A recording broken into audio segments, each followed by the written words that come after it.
Okay, so after nyo pong marinig itong sasabihin ko, very serious po itong topic po natin this afternoon. Ito po ay may kinalaman sa Great Tribulation. The Great Tribulation is something na talagang siningle out ng Biblia. Okay? Futuristic siyang mangyayari, tapos siningle out pa katulad ng Antichrist at ng false prophet. Pero siyempre, mas matingkad yung Antichrist saka yung false prophet at saka yung tribulation. Talagang, pag siningle out ng Bible, talagang inispesipiko pa niya, futuristic pa, ibig sabihin, somehow or somewhat, parang may excitement din po dito. Pero, sa paraang malungkot dahil, ang makaka-experience po nito ay yung mga na-left behind, yung mga naiwan. Okay, bigyan ko po kayo ng example. Nanood kayo ng mga gloomy and doom movies, di ba? Yung mga movies na parang nakakatakot, di ba? Parang ganun po. Higit pa po doon. Yung nasa litratong yan na mga nakikita natin, doom and gloom, wala po yan. Hindi po siya, kasi meron pong verse sa Bible. Ito po, mga Bibles po niyo please. Let me put my Bible here for a while. Binigyang espesipiko ng Biblia at saka binigyan diin na ito ay darating, no? Ito ay makikita po natin sa Matthew chapter 24. Alam naman natin ito po ay tribulation verse. Para po ito sa tribulation. Nakakatawa na there are some believers quoting for this na parang ngayon na raw in effect, especially nung nagdaang pandemic na doon na raw yung tribulation, nag-umpisa na raw. Hindi po, wala pa po tayo doon dahil papalapit na po. Dahil nandito pa mga Kristiyano, hindi pa po nagra-rapture. Okay? So, tingnan po natin, isang verse lang po tayo Matthew chapter 24 verse 21. Okay? Matthew chapter 24 verse 21. Okay, ito po siya. So, ayan po. For then there will be great tribulation, such as has not been since the beginning of the world. Mabigat yan. Sabi niya, such as has not been since the beginning of the world until this time. No, nor ever shall be. Walang nangyaring ganun noon. Walang nangyayaring ganito sa ngayon at wala nang mangyayari pa pagkatapos noon na gano'n katindi o kalupit na mararanasan ng daigdig. Kaya mga nagsasabing Great Tribulation na ngayon, tribulation na, medyo mag-isip-isip po kayo kasi ang binigyan din po dito yung Great Tribulation. Let me give you the exact word.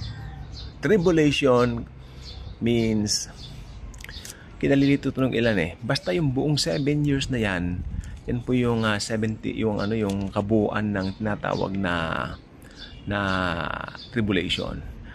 Pero yung kasing last 3.5 years binanggit na ayon sa mga scholars, ito na yung Great Tribulation na binabanggit ni Jesus. Dahil sobrang pasakit at pahirap ang mararanasan ng buong mundo during that time. Okay? Ito po, mabigat po siya. Sabi niya rito. For then there will be great tribulation such as has not been since the beginning of the world. Wala itong katulad na pangyayari. Simula nung mag-umpisa ang mundo, ibig sabihin, since the creation of the world, wala pong ganun na, wala pong ganun na pangyayari. Amen?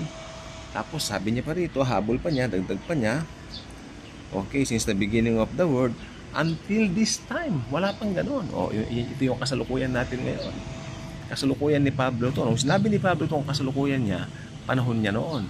Pero hanggang sa panahon natin ngayon, until this time, pwede nating i-claim. Wala pa rin ganun. At wala nang mangyayari pa pagkatapos mangyari. Napakatindi po nung araw na yon. Para ka nanood ng horror film. It looks like you watch a horror film. Nakakatakot. Parang pang Halloween. Lalo na ngayon, July na, malapit ng Halloween. Makaka-relate ng konti, no? Dahil alam nyo, yung mga pangyayari po ng yung Great Tribulation na yan, inihanda po yan ni Jesus, ni Lord Jesus, para sa mga Jews. Dahil after that, kikilalanin na nila siya bilang Diyos. Okay? Ikaw pala ang Diyos na makapangyarihan sa lahat na itinakwil namin, sasabihin niya. Kasi dumalaw ang Diyos sa inyo. Ano Jesus? Tinanggihan nyo. Diba? Pero siyempre, it also refers to the whole world na tumatanggi sa Panginoon. Kaya lahat ng mga nagmamatigas sa Panginoon, may paglalagyan talaga. Huwag yung hayaan na mapunta kayo dun sa lugar na yon. Makasama ng mga hindi naglagak ng pananalig kay Jesus. Doon tayo, sama-sama tayo, mararapture tayo mga nanalig kay Jesus, naniwala sa kanyang tinapos na gawa sa krus ng Kalbaryo. Hindi po biro ang Great Tribulation. This is a very serious matter. Okay? Kung Kristiyano ka, alam mo ito, dapat mo itong ipagsabi. Huwag kang manahimik. Much to my surprise, nakasumbong po siya acidic ko ngayon. Yes, grabe. Mahapdi po siyan ko, pero tulita. Pero kailangan nyo malaman to eh. So, much to my surprise, there are some churches hindi nangangaral ng eschatology. They don't even dare na sabihin ang end times. Why? For them, sabi nila, matatakot daw yung mga makikinig. Nakakatakot man salita ni Jesus. Galing kay Lord, it's from the Bible. Ba't po nakakatakot? What's so scary about it? Doon sa mga hindi mananampalataya. But as believers, I don't think we have the reason to be afraid of anything. Kasi alam naman natin, irarapture na po tayo. Okay? Pag alam mo kasi ang eschatology, alam mo yung rightly dividing the word of truth, rightly dividing the scripture, talagang feel secured ka na talaga. Dahil sigurado ka ang Panginoong Jesus. No? Ang Panginoong Jesus, irarapture ka. Kaya nakakatakot po talaga sa araw na yon. Tapos nandiyan po yung mga lindol, nuclear war, nakabi-kabila. Mangyayari po yan, totoo po yun. Okay? Dahil ang katotohanan po ng Great Tribulation ay nakatakda na po. Ayan Mateo 24:21. Alam niyo pa, binabasa niyo itong, dati po nung hindi pa ako malalim sa grace kami. Binabasa ko to, kala ko nung panahon natin. Pero not until na pag-aralan natin, siyempre, nabuksan din po tayo. Merong rightly dividing the word of truth. Alam natin, kung yung konteksto kasi ng Bible, alam natin, dapat, sino bang kausap? Kanino ba isinulat? Napakahalaga po nun. While dito po sa New Testament, ito po kasi, actually, yung sinasabi ni Jesus ng mga nandito sa Matthew 24, under the New Covenant po siya under pa rin po siya ng Old Covenant nung nandito siya sa lupa eh. Kasi the New Covenant started when He shouted, "It is finished" sa cross. Noon namatay po siya. Noon lang po. Amen? Kaya pag sinabi mong kaharian ng Kingdom of God, yan, pag pinipreach yung Kingdom of God, talagang pinatutungkulan niya mga Hudyo. Amen? So tayo mga hintil, meron pong reveal sa atin na very special. Ito po yung rapture of the church. Anytime, papunta na po yan. No? Papaitaas na po tayo. Papailan lang na tayo. You will meet Jesus for the very first time. So napakaganda po ng blessed hope. Ay yung blessed assurance. Ano yung blessed assurance? Anong kaibahan ng blessed hope sa blessed assurance? Yung blessed assurance, talagang assurance mo na save ka na. Save tayo because sa ginawa ni Jesus sa cross.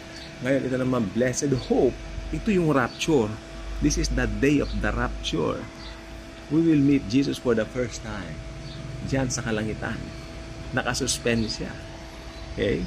Sapagkat tatapak pa lang ang paa ng Panginoon dito for the second time sa kanyang second coming diyan sa Bundok Olibo, Mount of Olives. Okay?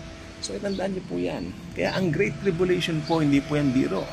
Napakaseryosong bagay po niyan para sabihin ninyo na nagsimula na, sabi ninyo, ang tribulation. No. Napakaganda pa ng panahon ngayon para sabihin natin Great Tribulation. Of course not. Hindi pa po. Okay? Nandito pa po tayo sa panahon ng Church Age. So, yan. Tayo po ay mahal na mahal ng Panginoon. Iniingatan niya. God bless everyone. Init ng panahon ngayon, pero Jesus is in control.